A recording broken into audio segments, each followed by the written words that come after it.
Visa fee పెంపు వ్యవహారం భారతీయుల కుంపముంచుతోంది. అమెరికా వెళ్లాలనుకునే వాళ్ల కలలు కల్లలు చేస్తోంది.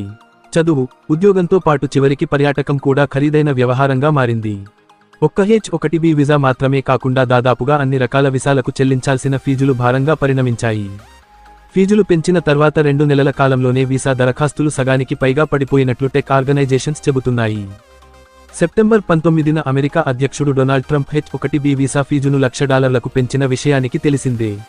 దీనిపై విదేశాల్లోనే కాకుండా అటు స్వదేశంలోనూ తీవ్ర వ్యతిరేకత ఎదురవుతోంది. అమెరికాలోనూ దీన్ని వ్యతిరేకించే వారి సంఖ్య రోజురోజుకు పెరుగుతోంది. $1,00,000 ఫీజును విధించడాన్ని సవాలు చేస్తూ పలు అసోసియేషన్లను కలిసి ఉమ్మడిగా ఈ పిటిషన్ను దాఖలు చేశాయి. పలు ఉద్యోగ సంఘాల యూనియన్లు, విద్యావేత్తలు కోర్టును ఆశ్రయించాయి.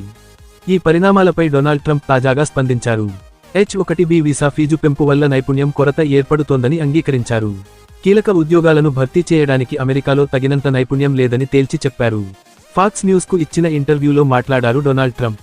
ఫీజు పెంపు వల్ల అమెరికాకు తగినంత ప్రొఫెషనల్స్ రావట్లేదని, అదే సమయంలో ఇక్కడి ఉద్యోగుల వేతనాలను కంపెనీలు తగ్గిస్తున్నాయన్న ఆందోళనలు ఉన్నాయని చెప్పారు. అయినప్పటికీ వీసా ఫీజును తగ్గించాలనే ప్రతిపాదనలేవీ లేవని ట్రంప్ తెలిపారు.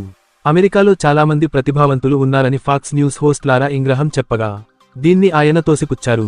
కొన్ని రంగాలకు సంబంధించిన ప్రొఫెషనల్స్ దేశంలో లేరని తేల్చి చెప్పారు. తమ నైపుణ్యాన్ని పెంపొందించుకోవడంపై ప్రజలు దృష్టి పెట్టాల్సిన అవసరం ఉందని, డిఫెన్స్ వంటి రంగాల్లో ఈ లోటు ఉందని అన్నారు.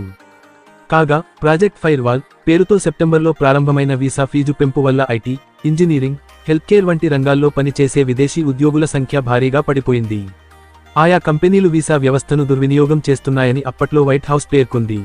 H-1B దుర్వినియోగాన్ని అరికట్టడానికి, అమెరికన్ ఉద్యోగాలను రక్షించడానికి డిపార్ట్మెంట్ ఆఫ్ లేబర్ మా వద్ద ఉన్న ప్రతి వనరును ఉపయోగిస్తోందని తెలిపింది.